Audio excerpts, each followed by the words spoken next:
Okay, so yeah, so today we're talking about data analysis. So, we left off kind of with the instrumentation on Tuesday. So hopefully now everybody kind of has the background the information about the instrumentation. And we kind of left off with you collecting some data files, and we're left with this kind of like FCS file. So what in the world do you do with that? And how do you properly kind of analyze that data? So that's kind of what we're going to be discussing today. This slide was kind of in the first presentation, so we're just going to revisit it really quickly. So experimental design, like I said, kind of one-on-one, flow basics, instrumentation, we kind of covered that. And obviously a lot of these topics kind of overlap, but what we're going to talk about today is a little bit of data analysis and kind of like data presentation. Just kind of the do's and don'ts, the nuts and bolts of kind of data analysis. And then finally, next Thursday, we're going to do advanced compensation. So this is going to involve, like I just said, what is data analysis, but in addition to that, kind of like how to. So instrumentation, we kind of covered most of that in Flow Basics. Obviously, instrumentation is a component of data analysis. So that's why we covered that in Flow Basics. And then underlying principles, concepts, proper technique is kind of the way that today is going to be separated. So let's just kind of start again with a little bit of background information. So let's address part of the problems that we are discussing with data analysis. And again, if you have any questions, feel free to unmute yourself and just kind of ask, or throw them over in the chat box, and I'll try and address them as they come up. So data analysis incorporates many disciplines, so including the instrumentation, a little bit of information on statistics, the biology of the samples that you're looking at, photonics, kind of the optics, the fluorophores, all that kind of stuff. All of that goes in, like information associated with those topics, all go into data analysis. So oftentimes knowledge in one of these topics is a little bit limited. Like you're obviously probably an expert in the biology, maybe pretty good in statistics, but haven't been running the instrumentation for very long and have no idea kind of like the excitation and the emission of every single one of your dyes or something like that. So all this stuff can kind of take a long time to kind of build up the background information of all these topics. So there's many different instrument configurations and software packages. So, BD kind of was the main player in flow cytometry for a long time, but now Thermo Fisher, there's an Attune on campus, Cytec with the Aurora, Beckman Coulter with the Cytoflex instruments, all the different BD instruments. If you've come from other institutes, you're probably familiar with even more instruments than that. And the data looks a little bit different on each one of these different platforms. The scaling is different. Maybe the top of your axis ends at 10 to the 5th on a BD instrument, but 10 to the 7th on a Beckman Coulter. So the data just looks a little bit different. And if you're used to seeing it one way on one instrument, it's going to look a little bit different on another instrument. Data sets can be very complex. If you're analyzing a 22 color panel, that's a lot of data, and that's a lot of information to kind of comprehend. So it just adds to the difficulty with data analysis. And unfortunately, there's a historical precedent of a large body of work published with poor data and no clear guidelines. So we're going to talk about kind of guidelines for a couple slides here, or at least not specific guidelines, but the need for following guidelines. So oftentimes in a core facility setting, what happens is somebody comes with a paper from, Nature Immunology or whatever it is, and they are trying to follow that same gating pattern, but they use different fluorophores and things don't look quite the same, or maybe the original publication kind of didn't really explain properly how they gated and all that kind of stuff. So what I'm trying to say is we are trying to follow previous papers sometimes, and oftentimes those papers are kind of difficult to follow. So I have 6 or 7 slides on this one figure. I'm probably just going to spend a little bit of time on this one slide and kind of summarize some things. So like I kind of led off with that last slide, there's a historical precedent of a lot of frankly crappy data that got published. So this is just one silly little example from a Nature Medicine publication where human stem cells were injected into non-skid mice and were reported to reconstitute multiple lineages. Okay, so that's the overall goal of the paper, the point of the paper.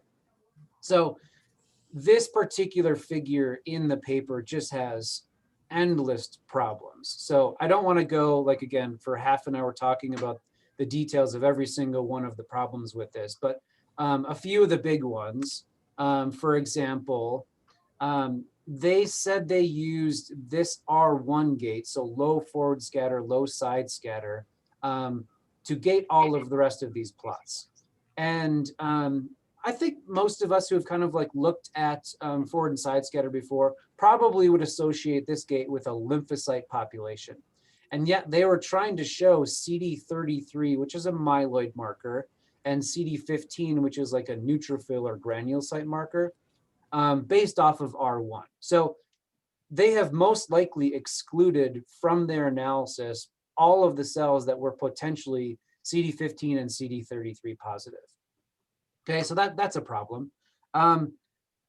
If we skip down here to the CD4 and CD8, I'd say, you know, most of us would kind of look at this and it looks like there's some compensation issues. So this looks overcompensated. I don't really even know where the CD4 population is. There's so few events. Double CD4, CD8 positive, that's probably artifact. Why are there so many different events displayed here? So if this was all gated on R1 here, why do we have this plot that has a bunch of data and this plot here that has very little data? So that's not very consistent and not very helpful for a reviewer.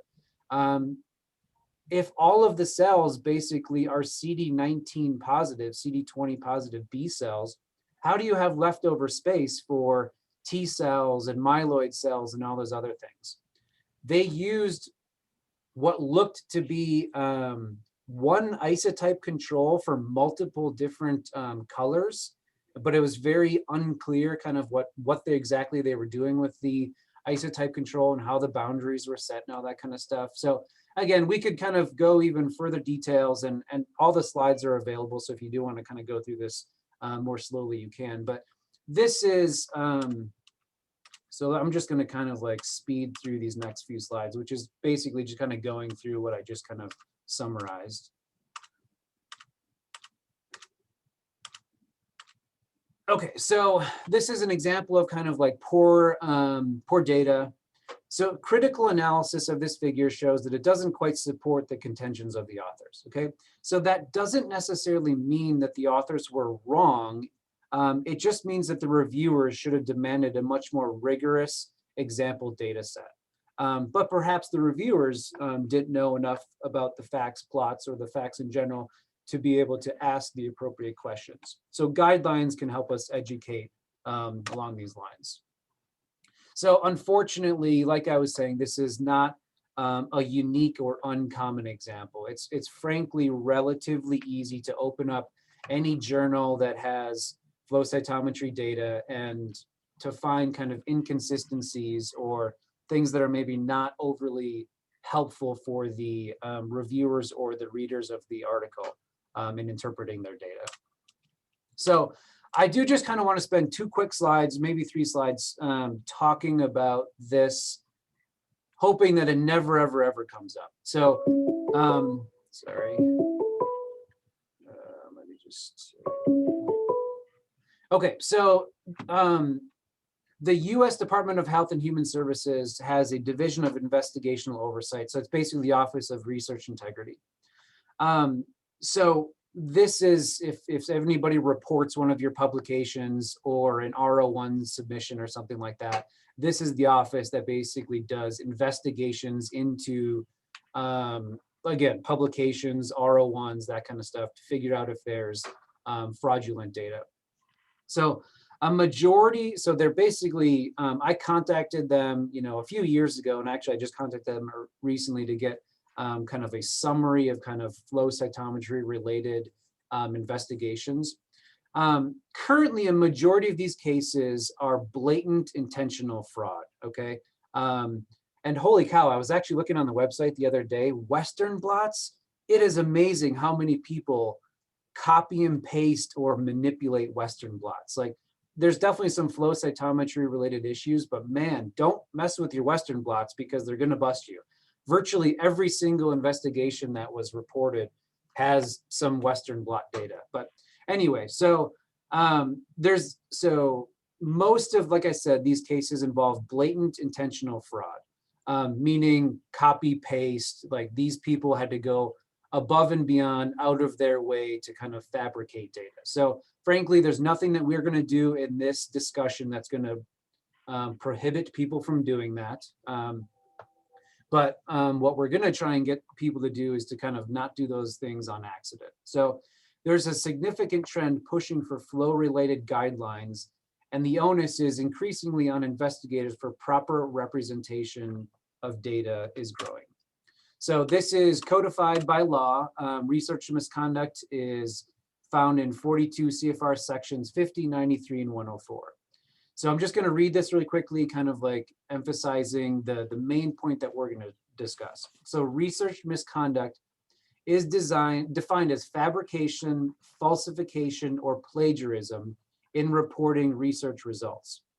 So falsification is manipulating, changing, or omitting data or results such that the research is not accurately represented in the research record. Okay, so falsification so that research is not accurately represented. The key point I want to make here on this slide is that misconduct can be committed intentionally, knowingly, or recklessly. Okay, so like I said, I can't stop any of you from intentionally, fraudulently falsifying your data, okay? If that's what you're into, I can't stop that. But what this class is designed to do, or the seminar is designed to do, is to give you the tools so that you are not going to, like that previous example, that figure where they do at a lymphocyte gate, and then they were reporting the percentage of myeloid cells from that. We want to build up the tools so that we're not accidentally or recklessly misleading reviewers or misleading or not accurately representing the data. So for example, JXMed has implemented a series of guidelines. So this is a set of guidelines for publications of flow cytometry data.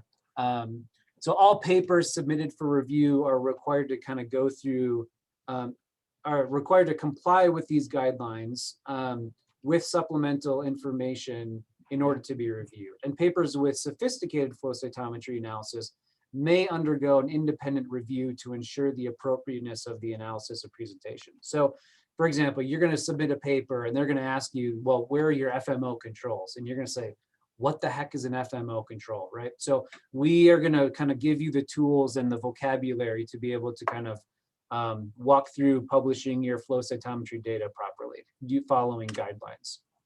So there is it's called the MyFlowCyte standard. This is very, very underutilized, but those in the field have for a long time been trying to push journals and investigators to kind of use this kind of like flow cytometry standard for their publications. So it stands for the minimum information about a flow cytometry experiment, so MyFlowCyte standard. It essentially states the minimum information required to report flow cytometry experiments. So if somebody wanted to replicate your experiment, they could go into this MyFlowCyte information and they would be able to know everything about your experiment. They would be able to know how you set up compensation, how you did your gating, what instrumentation did you run it on, what optical filters, what lasers were on the instrument, yeah, different reagents, all that kind of stuff. So it's again, it's a set of information that allows other people to kind of see exactly how you analyze and process your data.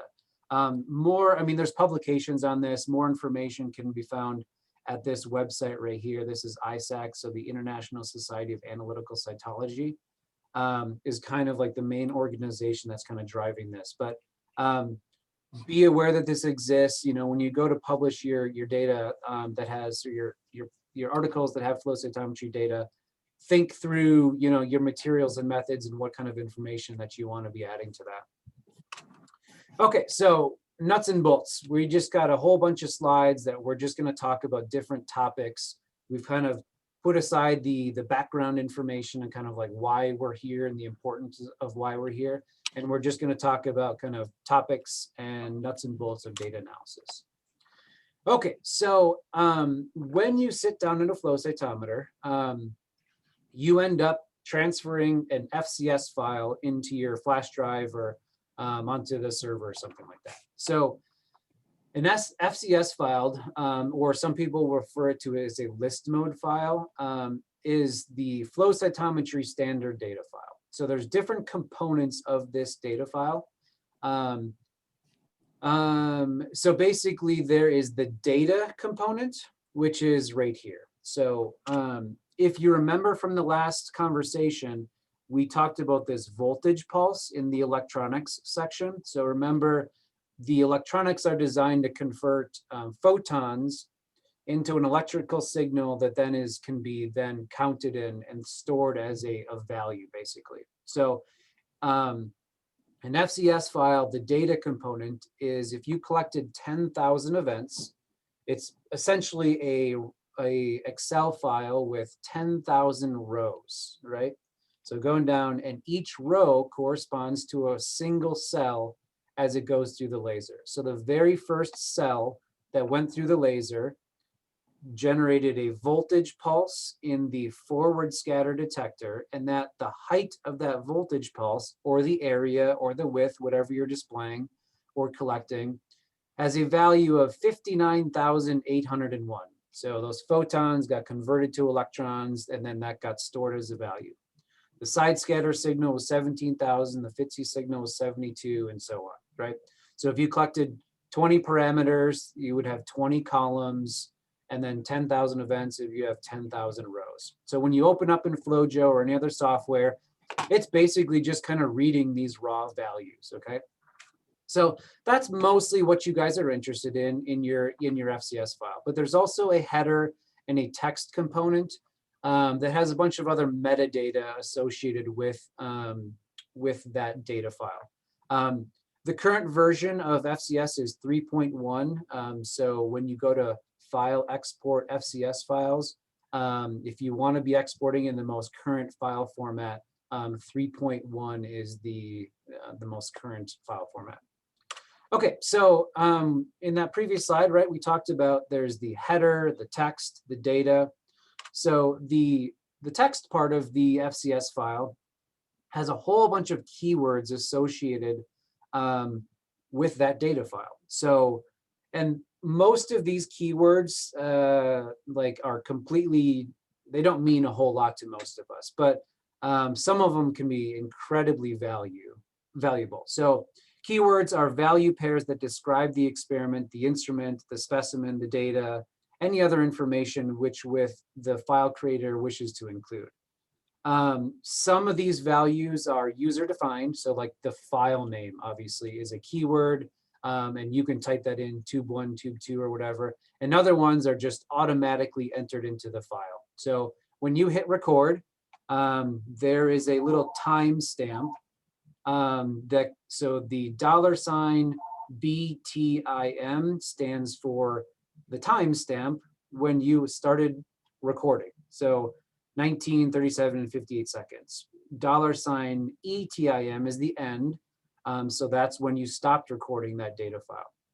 So why is this helpful sometimes? Like maybe 6 years after you collected a data file, you're kind of curious, like the concentration of cells.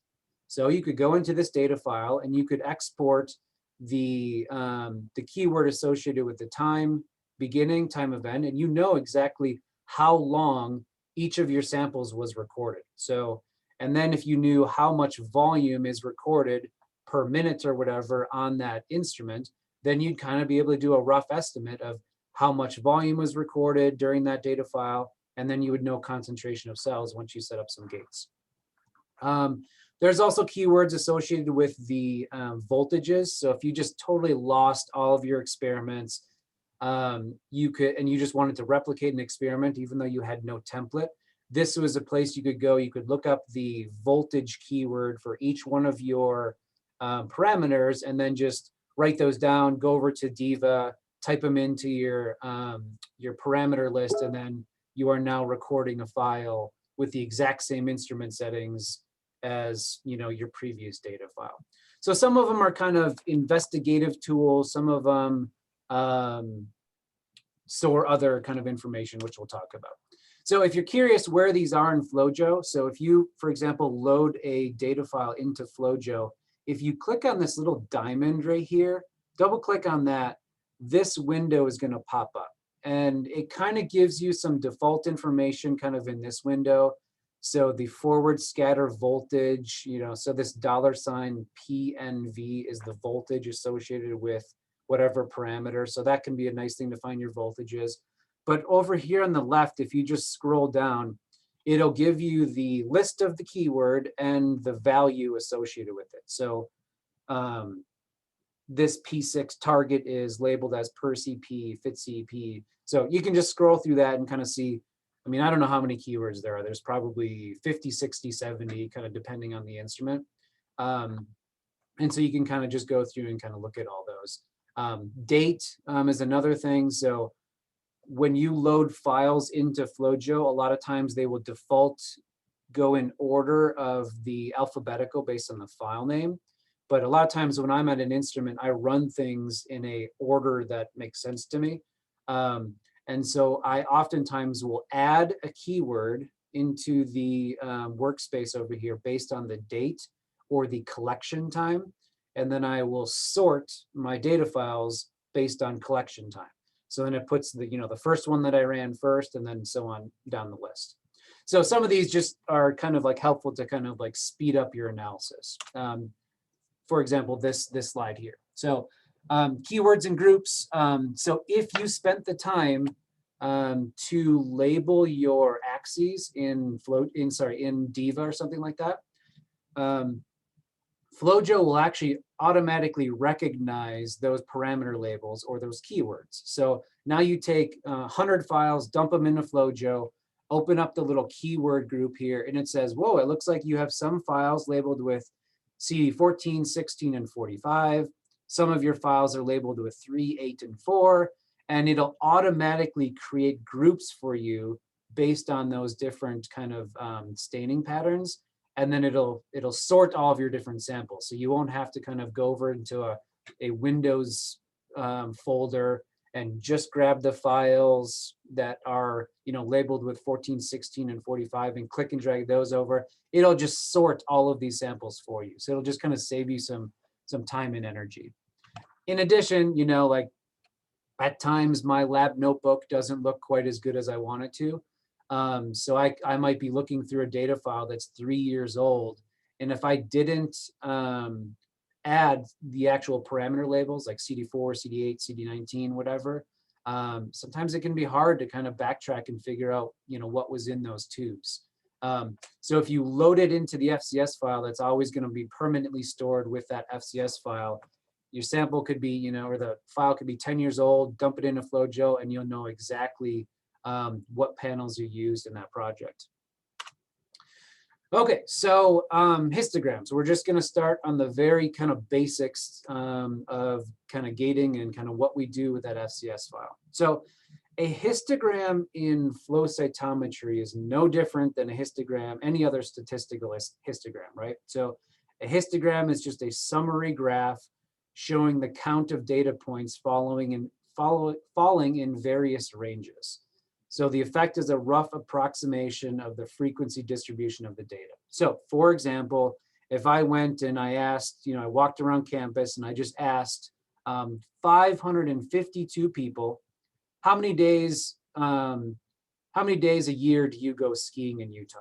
So a couple people go 3 times a year, a couple people go 4 times a year, some people go 7 times a year, a lot of people go 10 times a year.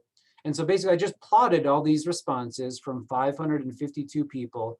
I would get some kind of histogram that looks like this, right?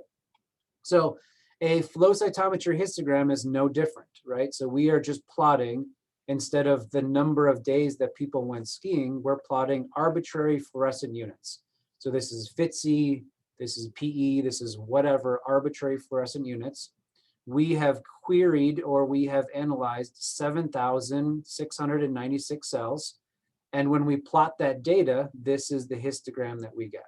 So again, flow cytometry histograms exactly like any other statistical histogram. So how exactly do we create that histogram? So remember, we've got this list mode file. So event number 1 goes through the laser, and the forward scatter, actually we're going to plot PE on this histogram, okay? So the first cell that went through the laser has a PE signal of 9. Okay, so we're going to put one little notch right there where 9 is. The next cell that went through the laser had a PE signal of 2,000. So that's going to be up here. The next one is going to be 3,450 or 455. So that's going to be right here, and so on. So we just kind of keep plotting that data. And then eventually you can start to see as we plot more and more data, it looks like we have kind of 3 different populations. And then finally now we've plotted, 20,000 events or something like that. And we can see that we have some negative cells, we have some dim cells, and then we have some bright cells. So that's all the histogram is. You kind of take that raw list mode file, and we're just simply plotting the digitized values for a particular column on an axis.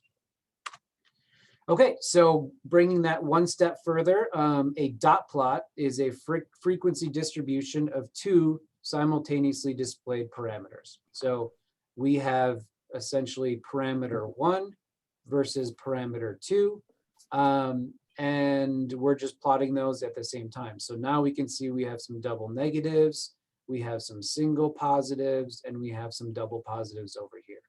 So it's basically, just think of it as kind of 2 histograms kind of overlaid into one plot. There's a whole bunch of different ways that you can display that data. There are contour plots, there is grayscale, there is dot plots, and there is pseudo-color plots and zebra plots. There's a few other kind of different names. Just a really quick kind of note here about outliers. So all of these plots have an ability to kind of like tweak and customize the display settings. So you'll notice here that this is all the same data, right? Every single plot is displaying the exact same data file. But you'll notice with the pseudo color here, we have a certain amount of outliers that are being displayed. And the settings associated with this contour plot, there's no outliers. And when we talked about kind of fabricating or falsifying data, this is one way that people kind of can massage or manipulate their data, right? So by adjusting the settings with which the contour plot is displaying your cells, you could eventually trim this down. Like we're not displaying the outliers right now, but we could just kind of keep adjusting our settings so that this population disappears and this population disappears and then this one. So you can just kind of keep tweaking that. So reviewers in general, I would say, don't like to see overly massaged plots. Like seeing some of these outliers, that are in this plot are kind of nice because it shows that the reviewer that you're not hiding some kind of like weird looking population over here. You're really not trying to disguise anything. You're showing them all of the data. So if you, a lot of people still like contour, and I feel like it has a time and a place where it is kind of nice, but just be aware that there are some settings that you can adjust that may not display your data the way that it should be. Okay, so just a quick little slide on dot plots. So this is displaying a density plot or a pseudo color plot. So my default plot for pretty much all of my analysis is this pseudo color plot. So we're displaying 6 million events here, and I can still kind of see exactly where the boundaries of all these populations are, right? So if I was going to do a gate, I'd probably put a gate around there. I can see I have some single positives over here, probably some intermediates here, some double negatives down here. So 6 million events, you can still see all the population. It scales really nicely. So 6 million events here is just a big blob. I have no idea where any boundaries are. Where would you start to say that you could see kind of the boundaries? I don't know, maybe 300,000, maybe 150,000. You can start to kind of see where those populations are. So some publications and some kind of PIs like to see kind of just like black and white.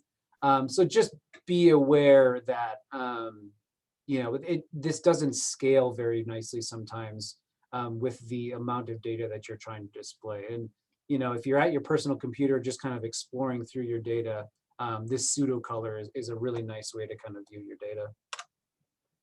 Okay, gating. I assume that most everybody here knows what gating is at this point, unless you're an absolute newbie to flow cytometry. But so gating is just selecting a subset of cells based on specific fluorescent or scatter parameters. Okay. Basically what we're doing here, we are going to look at side scatter versus CD3. Okay. And remember, in the last presentation, oftentimes we use side scatter because it kind of helps us determine a little bit of the specificity of the cell. So this is stained with CD3. That's either a compensation problem or non-specific binding, but you shouldn't have CD3 positive monocytes. So lymphocytes are down here. These are the monocytes. These are the neutrophils. So we just want to look at the CD3 positive cells. And then we're going to look at the the CD8 versus the CD4 within that CD3 population. So the interpretation of this plot would be 59.8% of the CD3 cells are positive and 30% of the CD3s are positive for CD8, okay? Where this same plot over here, right? So CD8 versus CD4, CD8 versus CD4, this plot is gated on CD3. This is not gated on CD3, but we're going to use those same gates. So now you can see that only 11.3% are positive for CD4 and 5.8% are positive for CD8. So there could be the tendency or the desire to say 11.3% of the T cells are CD4 and 5.8% of the T cells are CD8, because we know that CD8 and CD4 cells are T cells. So if you were kind of writing up your manuscript and you said, you know, 11.3% of the T cells, just because in your mind, you know that those are T cells, but you didn't gate properly, so you didn't apply that CD3 to this plot, that would not be an appropriate interpretation. So either graph can be okay, right? So, however, gated may be more appropriate due to the exclusion of artifact and non-T cells. So we're going to talk about this more in the next few slides. Like, I don't always have to, we're not here to say exactly how you need to do things. You just need to be aware that when you make choices with your gating, that kind of needs to go into the interpretation of your data. So here you would say 11.3% of the white blood cells are positive for CD4 and 5.8% of the white blood cells are positive for CD8. That would be the appropriate interpretation. And sometimes this is the way that you would actually want to present your data, right? Not gated on CD3. So it's a case-by-case basis, but you just have to be aware of the interpretation based on your gating. Okay, so hierarchical gating is just basically, so we're just going to kind of walk through a series of gates here. So in this particular sample, this is some bone marrow that was collected. We collected 5 million total events. Okay, so the first gate that we want to do is a light scatter gate. So forward versus side scatter, we're essentially just trying to get rid of this debris down here. So we do a gate on forward and side scatter. And now that is only now we're looking at 74.9% of that 5 million cells. Okay, so now we're just going to focus in on those light scatter cells. So we're going to move down. So now we are looking at only the cells that were in that light scatter gate, and we're just drilling down, right? So now we want to exclude the dead cells. So this is side scatter versus DAPI. And then once we look at the live cells that are DAPI negative, now we're going to exclude our doublets with a forward scatter width versus forward scatter area plot.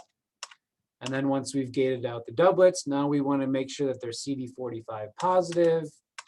Now we're going to make sure that they're non-lymphocytes. So this is basically a dump channel that has CD3, CD56, CD19, kind of like a whole bunch of things labeled that'll show up in this detector. So we're only interested in the myeloid cells.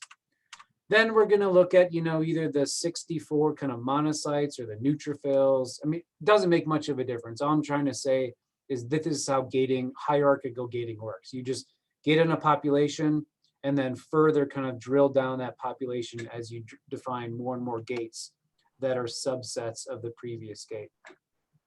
FlowJo will automatically kind of indent. This is a very important kind of skill to be aware of if you're analyzing in FlowJo. Live cells, you can see that these cells that you've defined as live are a subset of light scatter. This CD64 blast population is a subset of the non-lymphs, which is a subset of the CD45.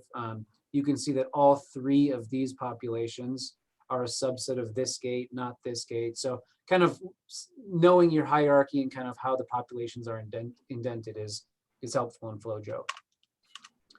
Okay, so mean, median, and mode.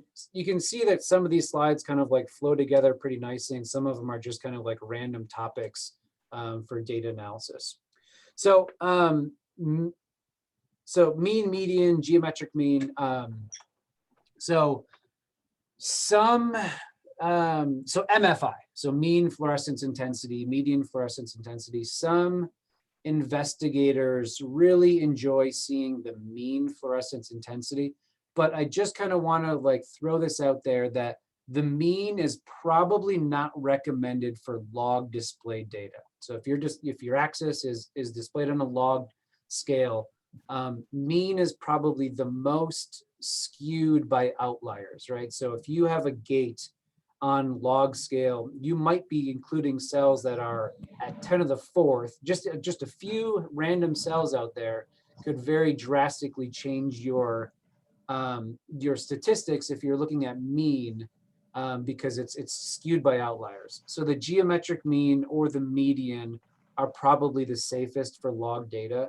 And this is frankly an unfortunate thing about these Zoom meetings, is because I normally go over to the chalkboard and have a little bit more conversation about this. But so don't worry that everything that you have ever presented in your statistics in mean is inaccurate. I guess I would say if you are being kind of requested to display the mean as opposed to median, really make sure that your gates are evaluated properly. Like absolutely make sure that you've excluded doublets. Just because most of the time, most populations, when you gate to a discrete population, is going to give you a fairly Gaussian distribution, right? So if you do a clean gate on CD8 cells or something like that, and you look at some marker expressed on the CD8 cells, most of the time, if it's a clean population, you get a normal distribution where the mean, the median, and the mode basically all give you the exact same values. Where you start to have big differences between your median, mode, and mean is when your data has these skewing to the right or to the left.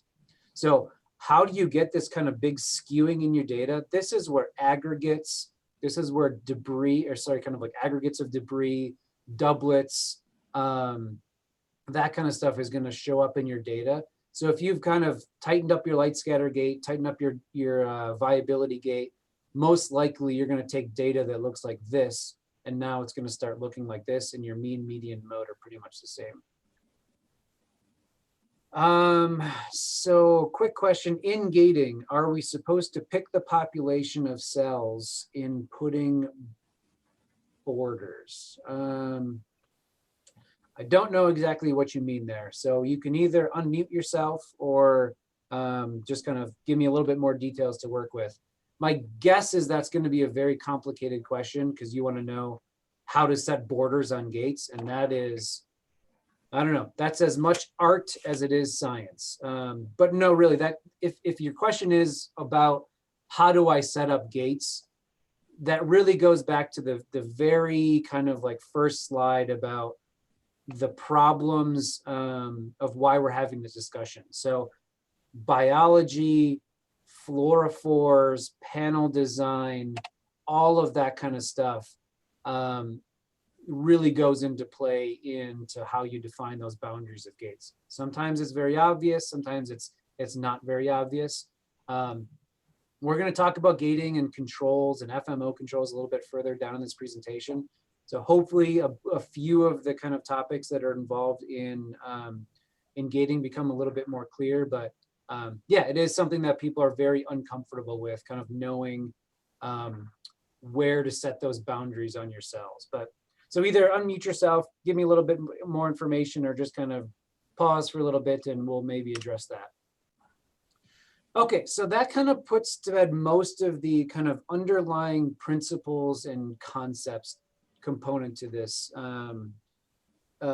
presentation. We're going to talk about a whole bunch of like proper technique stuff, and frankly, principles, concepts, and proper technique kind of overlap quite a bit. But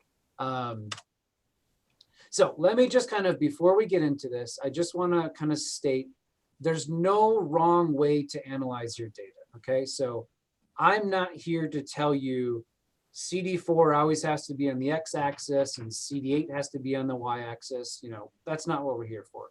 So which plot types for display, contours, pseudo color, dot plot, histogram, you know, you're free to choose that. Placement of gates for analysis, kind of like we just talked about, there's no perfect way to set your gates. You have the freedom to kind of figure that out on your own. So which statistics, mean, median, mode, all that kind of stuff.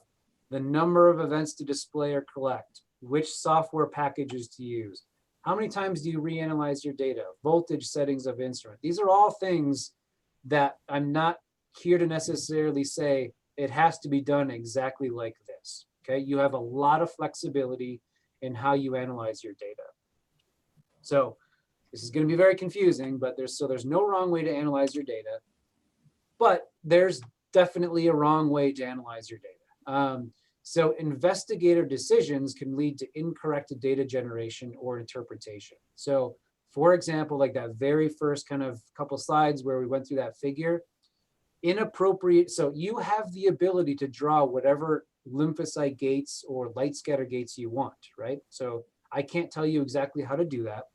But inappropriate gates for analysis, for example, that lymphocyte gate when you're looking at CD15 expression or inconsistent gates may not be accurate.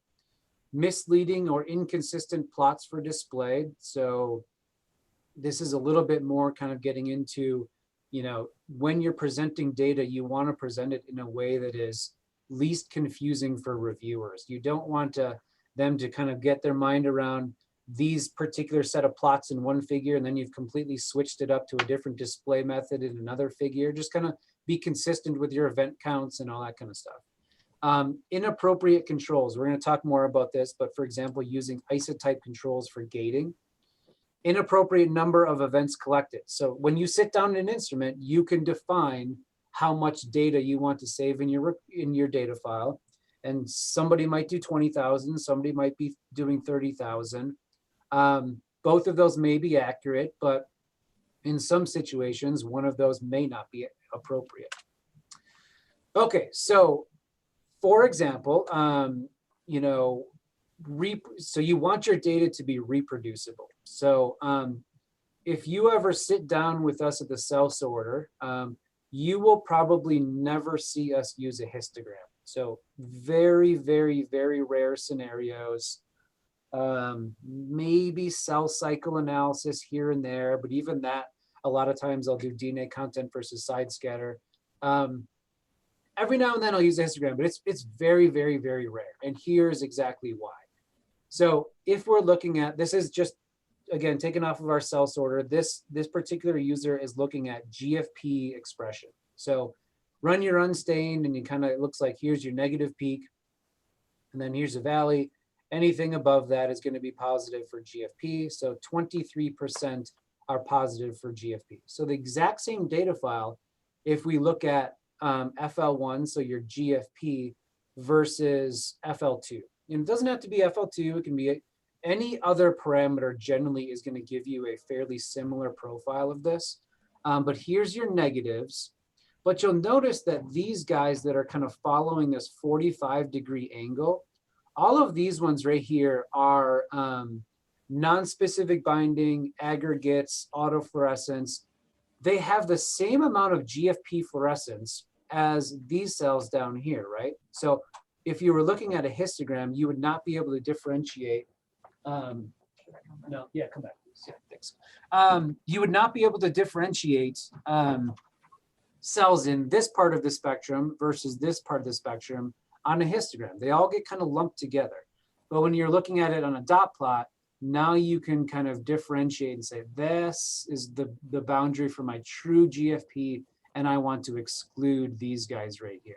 Okay, so this is a more reproducible plot. If we were to sort based on a histogram, I'd be throwing a bunch of non-GFP cells into your collection tube. You grow those up and you're going to have a mixed population because some of those weren't actually GFP. So example number 2, rare event analysis. This is fairly critical to be thoughtful of your gates when you're doing rare event analysis. So this is looking at CD138 expression from human bone marrow. So lymphocytes, monocytes, neutrophils, we kind of have a gate to include all of those cells. CD138 is in PE. And again, we're just looking at some other random detector. It's FITC, it could be PSI5, it could be APC, it could be BV421, whatever. But again, this stuff that's going at a 45-degree angle is not actually truly positive for the CD38. It's only these guys right here.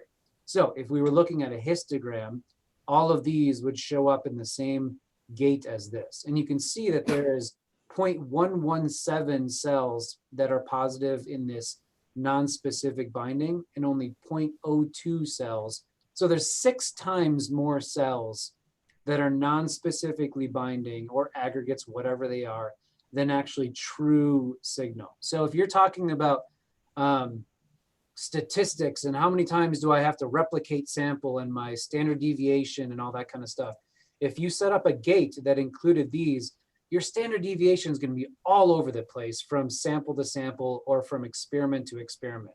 But if you're thoughtful with your gates and you do a dot plot like this, and you can be very confident in the cells that are in your gate are actually the ones you're interested in, your standard deviation is going to be drastically smaller, which is always important.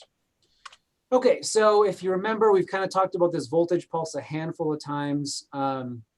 So we have this voltage pulse as cells go through the laser, and you can look at the height of that pulse or the width of that pulse or the area of that pulse. So area, height, width.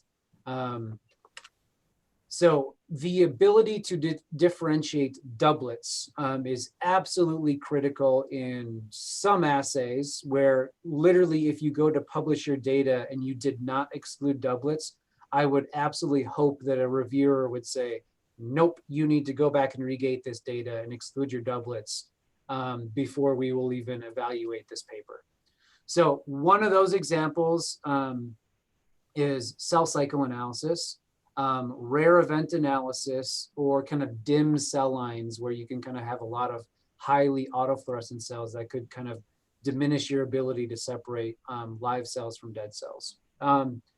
So 2 quick examples here. This is pulse width versus pulse height for a sample of DNA content. So these are your single cells, and you can see that these cells with a disproportionate width to height. So all of this stuff over here are aggregates. So if we take this data set and then we bring it down here, the red stuff is what shows up in our singlet gate. So we have our G0, we have our S, and we have our G2. If we look at the doublets, so stuff that is labeled blue on this plot, you will notice that 2 G0 cells that are stuck together are going to have the same amount of DNA as a G2 cell. So if we did not exclude doublets here, all of this blue peak would show up within the G2 peak of this cell cycle profile. And I have unfortunately gone through this more times than I can count, where a lab has been chasing some mitotic arrest or G2 arrest or something like that in a cell line. And so they add drug and they get this huge G2 peak and they're like, oh my goodness, we have like, some kind of arrest. And then they start figuring out if it's in mitosis or, what the problem is. And all it was is they just weren't excluding their doublets. And then when you exclude the doublets, the data kind of gives you a normal profile, and this whole thing that they were chasing as a G2 arrest or whatever turned out to be just completely artifactual. So cell cycle analysis is just absolutely critical. But certain tissues and rare event analysis is also equally as critical. If you want to kind of just do a really nice kind of more clinical evaluation of this gal in, I think she's in Pittsburgh, or at least she was at the time, Fiona Craig published this paper looking at flow cytometric immunophenotyping of cerebral spinal fluid. So essentially, flow cytometry immunophenotyping is recommended in the evaluation of CSF samples for hematologic neoplasm. So if they're essentially looking for bone cancer, blood cancer involvement in the CSF, okay? So you basically take some CSF and it's a nasty sample, right? These are from clinical specimens, some kind of aspirate, where the viability is horrendous. You got a bunch of, whatever, epithelial, all kinds of like random cells in there. It looks, there's tons of cell aggregates.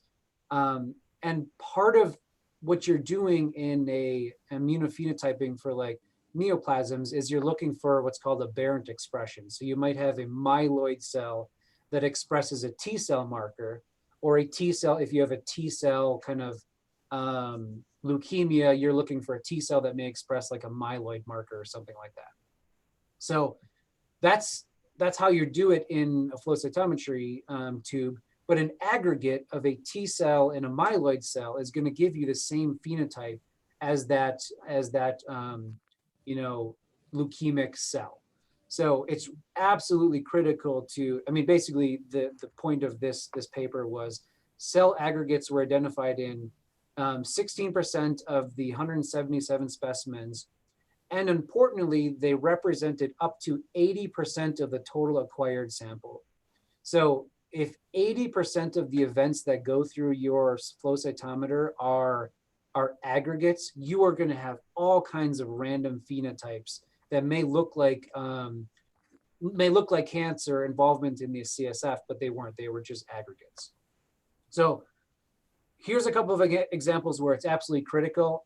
So I'd say these are critical. And I think as far as like guidelines are concerned, more and more kind of journals and reviewers are kind of just like, it's something that should be built into every single assay. Even if you're doing something very simple, you should always be checking the height, width, and area profiles. And at some point along in your gating scheme, be excluding the doublets. That's just kind of like a gold standard way of gating your data. It's kind of, there's just not too many excuses to not be doing it these days. Okay, access scaling, this is just really, really quick. Just be aware that, especially on the DIVA system, you can display your data with a full 5 decades, or you can display it on a bi-exponential. But generally, when you sit down on DIVA instrument, you don't actually see this first decade. I maybe can get rid of this slide. Back in the day, when people were told like how to set up your voltages, the rule of thumb was basically set your unstained cells in the middle of the first decade, okay? So if there's anybody that's still hearing that nomenclature, or that verbiage, I just want you to kind of like think through, if you happened to be displaying your data on a full 5-decade system, and you set your negatives in this first decade, your voltages would absolutely, well, almost certainly be way too low. So, and especially when we start looking at Cytec and the Cytoflex and the BD instruments, all of these instruments have different electronics and different axes. So where, you know, for a good 10, 15 years or something like that, you know, everybody's plots kind of look the same, you know, 10 to the first up to 10 to the fifth roughly. And so people kind of almost like stopped paying attention to it. Now these axes, you can kind of modify the axis with the bi-exponential display. Sometimes they go up to 10 to the seventh or even above. There's like 16 million channels there. So just start paying attention to the axis on your plots. Be aware of kind of where your negatives are, where your positives are. Know where the maximum is. Like if you're collecting on the aurora, know that the axis doesn't stop right here. It stops, you know, way up at 10 million. And the Cytoflex, again, that even has more channels. So just start paying attention to your axis. Okay, so I want to start getting into this topic of bi-exponential display. It kind of feeds off of that last slide of kind of like paying attention to your axis. But in order to kind of talk about bi-exponential display, we have to have a really quick review of what compensation is, because that's why we have these other different display methods. So if you guys were in the last talk, we kind of went through these next couple of slides. So this is your emission profile for FTSE. So we excite FTSE with a 488 nanometer laser, and you emit, that dye excites and emits anywhere between 488 up to about 650. So we're going to collect that into a 530 filter. So that looks pretty good. The next fluorophore we're going to look at is PE. That's the emission profile of PE, and this is the emission filter that we're going to use to collect the PE photons. So when we overlay the two-color experiment, so we've now stained our cells with FTSE and PE, you can see that a certain amount of the FTSE fluorescence spills over into the PE detector, okay? So if you remember from the last presentation, what is the goal of compensation? What you are kind of saying when you are compensating a sample is that the median of the positives is equal to the median of the negatives in this other channel. So there's a lot going on this slide, so we're just going to kind of like step through it really quickly. So these are basically antibody capture beads labeled with either Alexa 488 or PE. So this bead is really bright, and this one's a little bit dimmer, this one's a little bit dimmer, this is a little bit dimmer. So let's imagine that unlabeled beads are right here, okay? So they have a median of whatever, 250. Bless you. Okay, so when we compensate a sample, we need to take the median of this event, or this population right here, and we need to match it to the double negatives, okay? So this is uncompensated over here on the left, and this is compensated over here on the right. And now you can see that the median of this population is kind of right here, same as this, same as this, same as this, and then kind of intersects with your double negatives over here. So now the PE single labeled, same thing, it kind of spills over when it's uncompensated into this 488 detector. So we need to take the median of those and bring them over here, and that's what we've done, okay? So the median of that is equal to the double negatives. Okay, so this plot here is now displaying properly compensated data. But what do you notice about this plot? So the distribution of this bead up here, when it's uncompensated, has a certain spread or a certain distribution. And all of these events, so all of these cells are positive in this kind of PE detector over here. But when we properly compensate, one of the consequences of doing that is the data spreads, okay? So the median of these cells is equal to the double negative, but we have this huge spread of the data. And you'll notice that a whole bunch of that data is now below zero, okay? We're not going to get into the details of kind of why this data spreading necessarily happens. There's a couple of really good papers that you can kind of walk through, or we can talk through at some other point. They're referenced in, I think, the last slide in this. If you want to read them, they're really good papers. But all you need to really know for right now is that one of the consequences or the byproducts of doing compensation is that your data is going to spread, and that you are going to get negative values associated with compensated data. Okay. Okay, so this is what's known, what can be referred to as on-axis data. So here we are looking, so one of the results of compensation is on-axis data or negative values, kind of like we just talked about in that last slide. So both of these plots are the exact same data, okay? So what I did, so what we're looking at is the CD34 positive, CD64 negative cells. So this gate and this gate are identical. But what you'll note, identical in their dimensions, okay? So I basically took that gate, copy and pasted it over to this plot over here. But look at this, we have 5.49% of the cells in this gate, and we have 20% of the cells in this gate. So how is that possible? It's the exact same gate. So if we zoom in a little bit more closely, so 5.49, 20.7, if we zoom in on this plot over here, you'll notice that this gate is not including the very first channel in the CD64 detector, right? So basically what I did is and you have to be aware of this, because if you're displaying your data on a log scale, not by exponential, or a by exponential that has not been modified properly, you will have on-axis data. And when you create a gate in FlowJo, it will not by default incorporate the data that is on axis. So you have to create a gate and then physically grab it and move it over to the left so it is touching the data on the axis. So I see this all the time in publications, in when I'm just kind of like helping people analyze their data.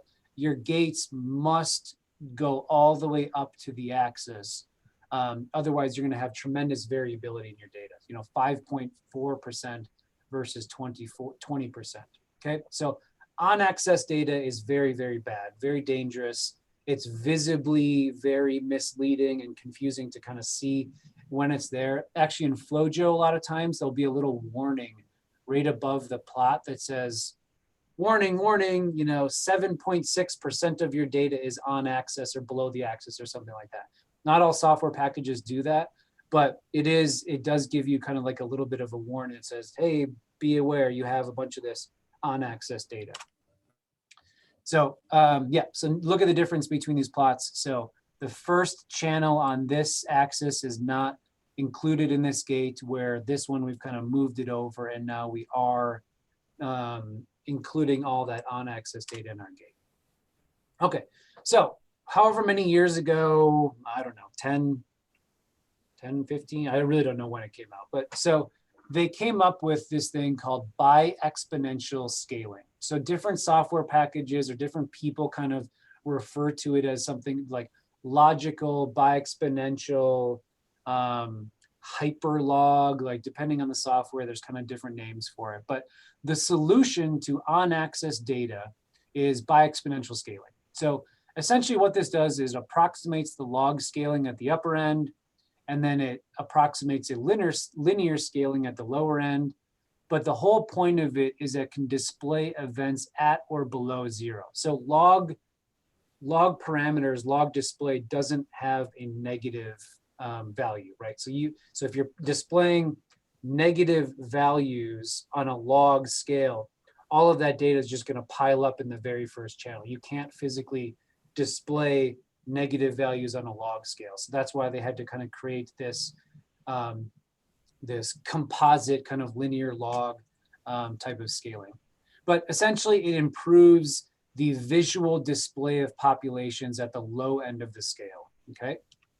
I have a couple of slides to kind of walk through here with just kind of showing you the benefits of bi-exponential display. Actually, in the interest of time, I'm going to skip over this and I'm going to just go to the next one. I think I'm babbling too much. But so if we were to look at this plot right here, which is a log scale, So you'll notice that it kind of the scale basically ends at 0. And if I gave any of you the pointer and I said, find the median of these populations, most of us would probably put the median somewhere around in here and maybe somewhere around in here. But the true median of the population is right here because you can't see all of the data that is actually piled up on the axis here and is essentially invisible. So not only is this data visibly kind of confusing, it also, again, like that a few previous slides, if you were to set up a gate and did not include the data that's on the axis there, you'd be missing out on that. So by exponential, here's 0. Now we're looking at all this negative space. You can truly see where the data actually ends. You can see the full distribution of your data. And now visibly and statistically, kind of the medians kind of match up. So that's where the median is. And I think that's where we'd all agree the median is visibly. Same thing with this, that's the median, and kind of visibly, that's kind of where it looks on the plot. So this is, so I just want to say bi-exponential is absolutely lovely. I don't want to say that you have to use it, because actually this field for a little while, this is kind of when higher color panels were kind of coming out and bi-exponential display was kind of like just being introduced. A group of kind of like investigators kind of working with like circulating endothelial progenitor cells, which is a relatively difficult population to define.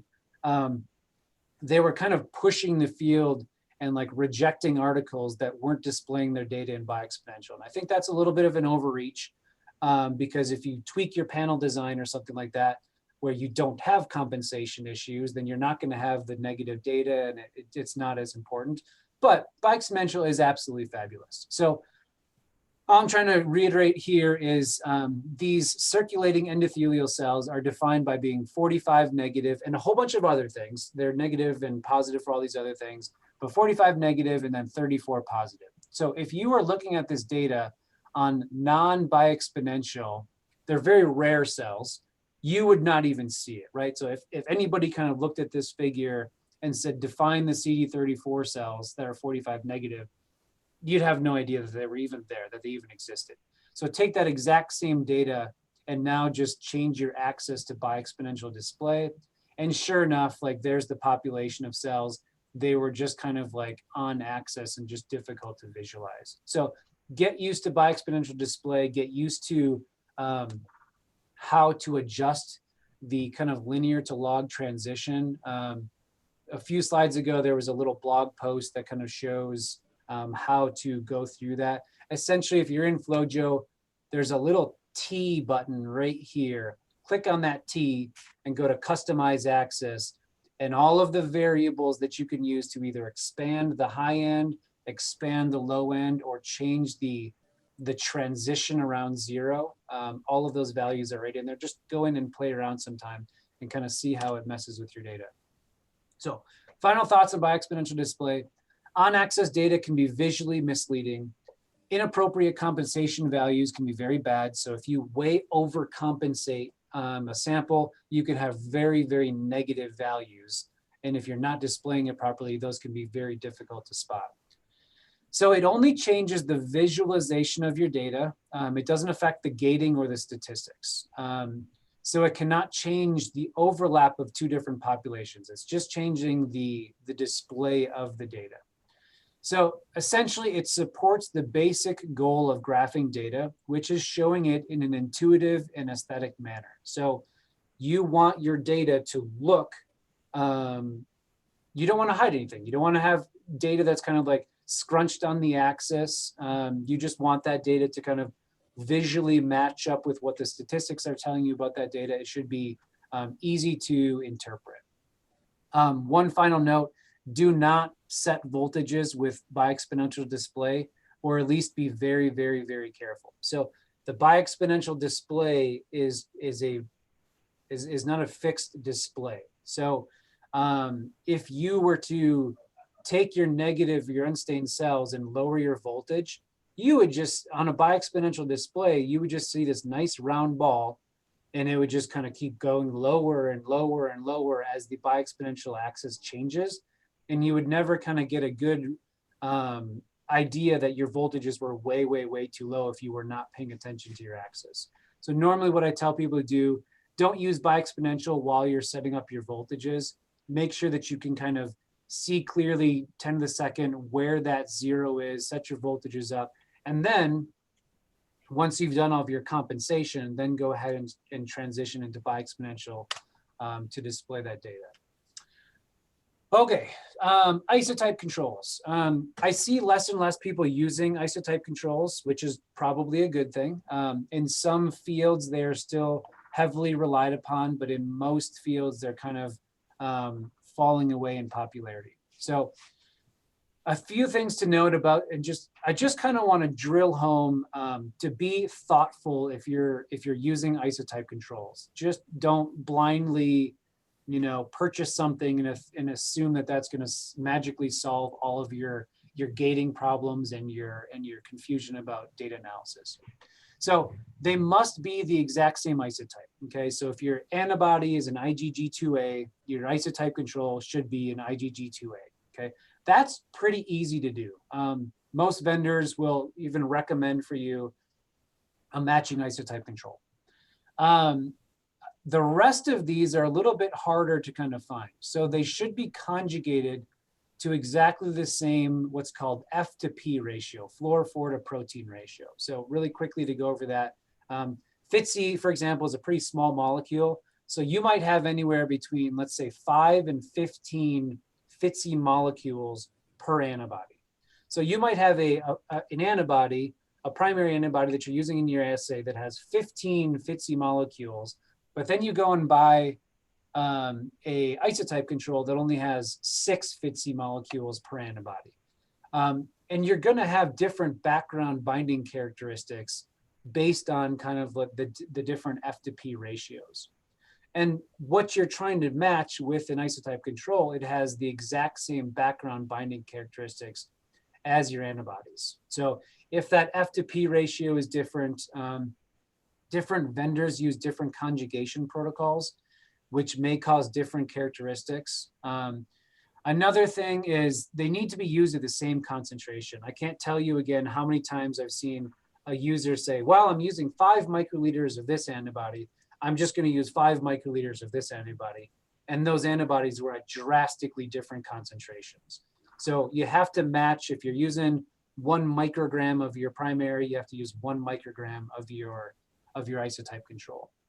And these should not be used for gating purposes. I know like that's mostly what people generally use them for, but they're not generally appropriate for gating purposes. So rarely is more than the very first thing we talked about, same isotype, met for isotype controls. Okay, so to address a couple things, isotype controls, FMO controls, all that, here's this slide. This is the more appropriate gating control. So FMO stands for fluorescence -1.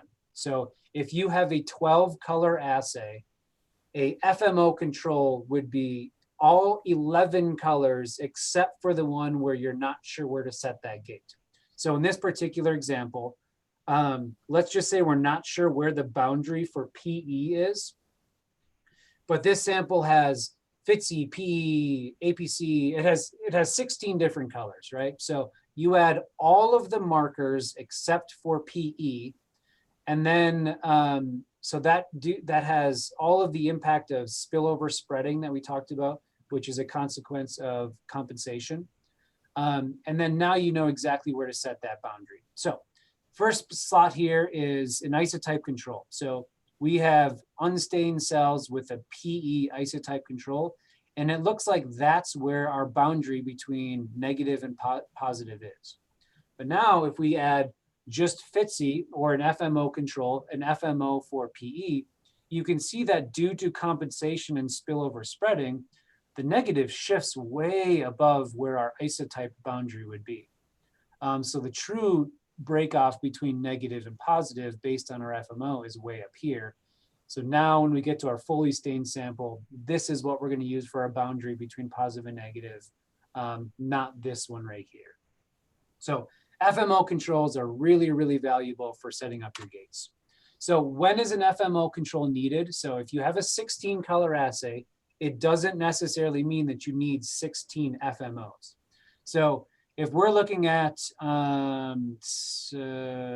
maybe, I don't know what this is, let's just say it's CD3 and CD8, okay? Every single person that's in attendance right now, I'm sure can draw a rectangle around here, a rectangle around here, and a rectangle around here. And all of our statistics are gonna be virtually identical, okay? We would all maybe, have slightly different boundaries for where that gate is, but we can all probably gate this plot just fine without an FMO control. But going over here, this is CD45 RO and RA. Everyone in the class, based on their own kind of interpretation of how CD45 RA and RO expression looks one another, somebody might kind of split this right down the middle and say, okay, that's one population, that's one population. Somebody might split it kind of pretty close to this density population here, and then maybe split it right here. But all of us would probably end up with slightly different gates and therefore slightly different statistics. So if your data is in this type of scenario where from day to day, month to month, year to year, you want a precise and consistent way of setting a boundary for a positive and negative population on something that's not overly clear, kind of like this over here, an FMO control is great. So we would just add all of the colors except for CD45RA, and we would know exactly where that cutoff is, so that then we know that the shift up is due to CD45RA and not compensation or something like that. So FMO controls are really, really great. If you want to have any more conversations about that, just let me know. Okay, we're wrapping up here. I only got a couple more slides. I just want to have a little conversation about how much data to collect. So again, pretty busy slide. This is just a quick little reference chart for you to just have a conversation about the standard deviation or the CV of your data purely based on statistics, okay?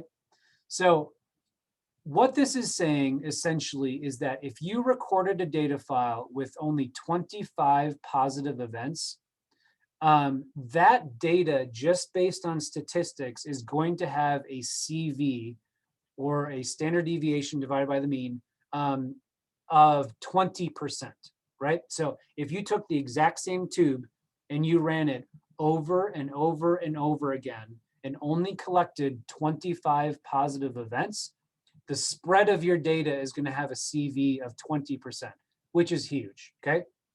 Most biological assays, we're aiming for closer to kind of like 5% and below variation. So, so now you take that exact same tube that you collected over here, but now you recorded 1,600 positive events.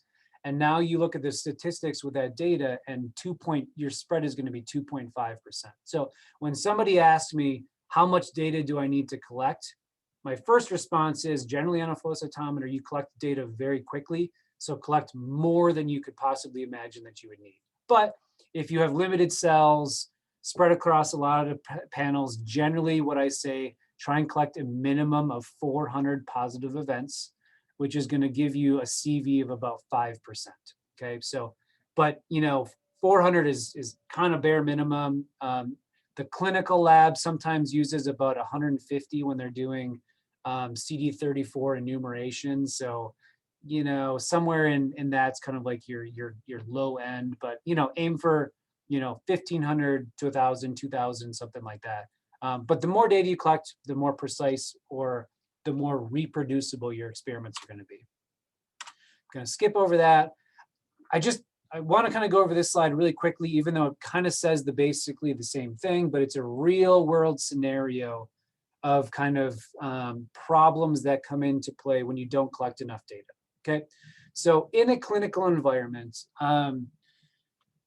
if somebody has chronic lymphocytic leukemia, CLL, it's a B-cell malignancy, they will undergo therapy that basically wipes out all of their B cells, okay?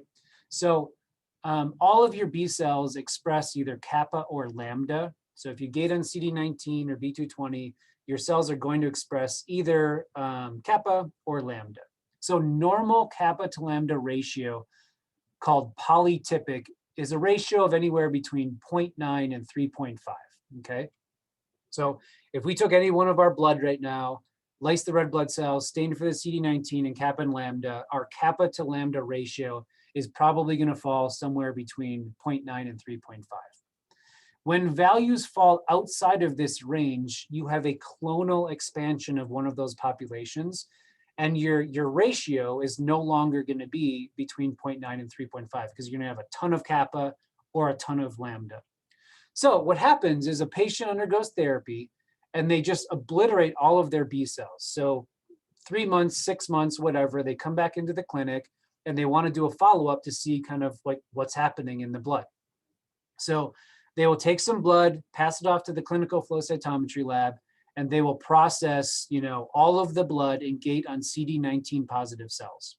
So what they ended up with is 20 positive lambda cells and 58 positive kappa cells. So they recorded all of the cells that they were given from this patient because, again, there's not many B cells. They've basically all been wiped out. So let's look at that ratio. So we have 58 divided by 20, which is equal to 2.9. So yay, it's polytypic. But when we take into account the statistical variability based on how many cells we've counted, the true value is plus or minus the square root of the number of events that we've collected. So 58, the square root of that is 8. The square root of 20 is 5. So the actual values are 58 plus or minus 8 divided by 20 plus or minus 5, which leads to a ratio between 4.4, which is clonal, and 2, which is polytypic. So this is an example where like now a pathologist or whoever's kind of like reading the charts would look at this data and they would essentially not be able to determine whether or not this patient is polytypic or clonal because there's not enough data to support either one of those conclusions. So maybe if you took this and run it over and over and over again, those statistics get a little bit tighter. But the only way to get around this situation is just to collect more data. So I hope that kind of drives home that there are real life scenarios that it's flow cytometry and data analysis is not as simple as just putting gates and then having FlowJo dump out some statistics of percent positives. All of those values, percent positive or whatever, have a statistical variability based on the amount of data that you've collected. So if you collected, 50,000 positive events, you can essentially ignore that variability most likely. But if you're looking at a rare event analysis, some cytokine secreting cell, and you only got, 50 cells in your tube, you really need to pay attention to the variability due to those counting statistics. This is essentially just like another example. So this this group was looking at a population of cells. I don't remember what the axes here, but they represented 0.0086% of the total cells. Okay. So that represents 8.6 cells per 100,000. So in your mind, I assume most of you, when you're thinking about how much data to record, are like, 100,000, that's a ton. Like I'll never need more than that. This group would have 8.6 cells per 100,000. And then to make that even worse, they wanted to subdivide this population into more subsets. So now we've taken our couple of cells and divided it into even smaller populations. So if you didn't collect millions and millions of events, they would not be able to support the conclusions based on just not having enough data. Okay, so be thoughtful of how much data you're collecting. There is no longer any kind of rule of thumb of 10,000's enough, 20,000's enough, a million's enough. Every single assay and every single panel, every single application has its own rules defining kind of how much data you need to record. I'm going to skip that. Okay, I really think I only have like 2 more slides. So dead cell exclusion, there's very few, if any, examples of why you shouldn't be using a dead cell excluding dye. They now are available in so many different colors. They work in live cell assays. They work in fixed cell assays. They're just, DAPI, Propitium, 7-AD, all of these fixable dyes from every single vendor out there. You really should be kind of adding a live dead discriminator in virtually every assay.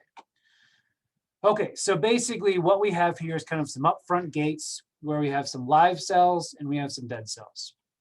So if we look at CD8 versus CD4 expression gated on the live cells, that profile looks like all of us would expect. CD45 RO versus CD27, all this looks great when we're gating on the live cells. If we look at just the dead cells, look at what happens. Like everything seems to be kind of CD4 positive or non-specifically binding for CD4, where our double positives went from 0.6%, now they're 26%. So clearly this data cannot be relied upon because you're not excluding the dead cells. So if you hadn't had the ability to exclude these dead cells, all of this junk down here would be incorporated in your gating scheme up here. So rare event analysis, I would sure hope that if you're going to publish something looking at a very rare population, they are absolutely going to ask you for if you've excluded dead cells. So couple different ways of kind of looking at the same data set. So if we were to gate on everything that is CD107A positive, which is 0.5% of the positive, or 0.5% positive, you'll notice that virtually all of those cells fall in the kind of the dump gate or the dead cell population. So now if we exclude all those dead cells, we went from a 0.55% background down to 0.001% background. So if you're looking for a very rare population, that's at maybe 0.01% positive, but it's smothered in a background of 0.55%. Again, your variability, your reproducibility is just going to be all over the place. So start thinking about how you can incorporate dead cells into your analysis, or sorry, the viability dyes to exclude dead cells into your analysis. This is not overly important, but like dump gates can be very, very handy.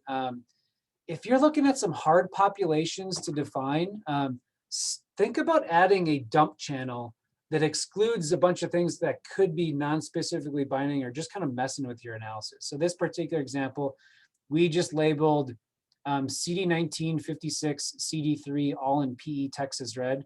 So at one time, we can kind of get rid of all of these lymphocytes. And again, this was some research that I was doing when I was at Northwestern. We were kind of interested in this particular region. And it may not be abundantly clear, but like this region is just much more dirty when you're not excluding, so without the dump gate versus when you are. It can get kind of expensive, right? Because you're adding in a whole bunch of antibodies that maybe aren't crucial for defining your populations. But if you're looking again for rare events or just something that's a little confusing, it can be really helpful to just add in a few extra markers and kind of make sure that your cells don't express those. And then finally, be aware that you can do ratioed parameters. This is a very kind of gold standard kind of assay looking at calcium flux where you have to look at a ratioed parameter. So essentially, Indo-1 is this dye that binds calcium, and if it is bound to calcium, it'll emit in a particular wavelength. But if it's not bound to calcium, it'll emit in a different wavelength. So we are now looking at a custom parameter or a custom ratio of the ratio of 450 versus 525. So we put a tube on, and then we record, so this is time that the sample was on, and we get kind of a baseline. We pull the tube off, and you can see this little gap in the data. We spike in some ionomycin, and then all of a sudden you can see that the ratio between Indo-1 bound to calcium versus not changes, and you get this this profile that shows that the calcium is being fluxed. But there are a whole bunch of ratiometric dyes. There's some for calcium. There's like ROS sensitive kind of GFP dyes. There's just a whole bunch of them. So just be aware that if you ever see kind of in a publication or something like that, this kind of like weird parameter label, you can take any parameters in FlowJo, and it's called deriving a new parameter, and just make whatever ratio you want. You want parameter x on the numerator, and then whatever on the denominator. You can kind of just custom create whatever parameters you want. And oftentimes these ratios are a little bit more sensitive than an individual parameter by itself. Skip this. Yeah, these are basically just kind of a couple slides with a few resources. Spectral viewers are really, really nice. I really need to update this because Cytech has a nice one for the Aurora, but Thermo has a nice one. You know, Invitrogen, BD Bioscience, they all have kind of spectral viewers that help kind of plan your experiments and know the excitation and emission of all of your dyes. And then a whole bunch of references that were kind of used throughout this presentation. Again, this presentation is all kind of up on the website in the same one that the last one was, the presentations tab. So you can kind of download and kind of look at these papers on your own. But I think that's all I had. So yeah, if anybody has any questions, I would be happy to go over them. You can either unmute yourself or just type them into the chat box, but I know it's been a pretty long presentation, so if you got to run, that's fine too.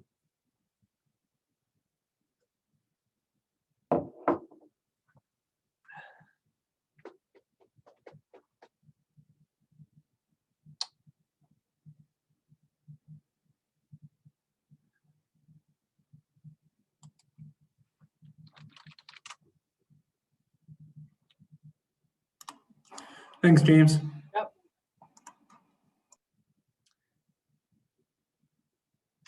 Okay, it looks like that's about it. So I'm going to stop recording and log off, and we'll see you folks. So the next Thursday one is a bit more advanced. There's definitely some confusing slides that we're going to walk through, but we're going to just talk about sensitivity, voltages, and compensation, kind of because all of those topics are kind of related to one another. Okay.